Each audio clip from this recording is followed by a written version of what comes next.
Rajya Sabha seat के निर्वाचन के लिए राज्य में जो मतदान हुए और उसके बाद से जिस तरीके से नाटकीय घटनाक्रम देखने को मिला, अब उसके बाद से कांग्रेस और आरजेडी की तरफ से बयान आए हैं। दरअसल कांग्रेस पार्टी के 3 विधायकों और आरजेडी के एक विधायक ने अपने मताधिकार का प्रयोग नहीं किया, यानी कि उन्होंने राज्यसभा चुनाव के लिए अपने वोट नहीं डाले, वो एब्सेंट रह गए। नतीजा ये हुआ कि आरजेडी के प्रत्याशी की हार हो गई। अब इन दोनों ही दलों के नेताओं का कहना है कि उनके ऊपर कार्रवाई की जाएगी। एक तरफ जहां कांग्रेस इसे सीधे सीधे अनुशासन से जोड़ रही है, वहीं दूसरी तरफ आरजेडी का भी कुछ ऐसा ही मानना है। आप कांग्रेस पार्टी और आरजेडी दोनों ही पार्टी के नेताओं के बयान को सुनिए।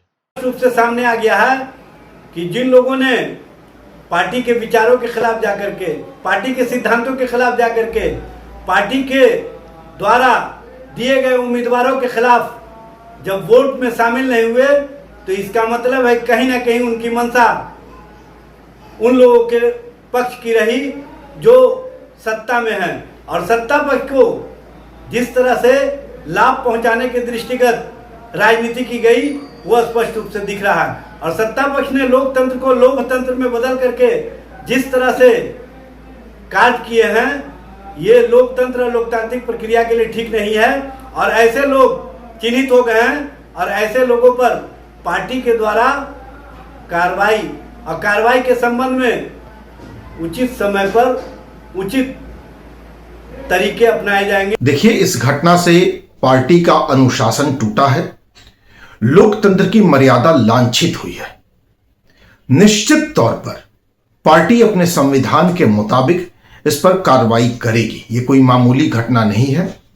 क्रॉस वोटिंग का नहीं होना और राज्यसभा चुनाव के दिन विधायकों का गायब हो जाना, 3 दिन पहले से मोबाइल स्विच ऑफ कर लेना, ये कई तरह के संदेह उत्पन्न करता है। तो पार्टी नोटिस जारी करेगी, जवाब तलब करेगी और जरूरत पड़ी तो कार्रवाई करेगी। तो आपने सुना किस तरीके से कांग्रेस पार्टी और आरजेडी दोनों ही पार्टी के नेता स्पष्ट रूप से कह रहे हैं कि कार्रवाई होगी और इसके बारे में जानकारी भी दी जाएगी। दरअसल राज्य में जिस तरीके से मतदान हुए उसके बाद से एनडीए ने पूरी तैयारी कर ली थी कि उसे सभी सीटों पर जीत हासिल करनी है। हालांकि आरजेडी की तरफ से ये पूरी कोशिश की गई थी कि एक सीट महागठबंधन जीत जाए। तकनीकी रूप से अगर देखा जाए और राजनीति के जो जानकार है, अगर उनकी बातों पे यकीन किया जाए, तो कांग्रेस पार्टी के विधायकों के ऊपर पार्टी चाह के भी कुछ नहीं कर सकती है। जानकारों की माने तो उनके अनुसार कांग्रेस पार्टी में कोई विधानमंडल दल का नेता नहीं है। इसके अलावा संभवतः इसमें व्हिप भी शायद नहीं जारी किया गया था।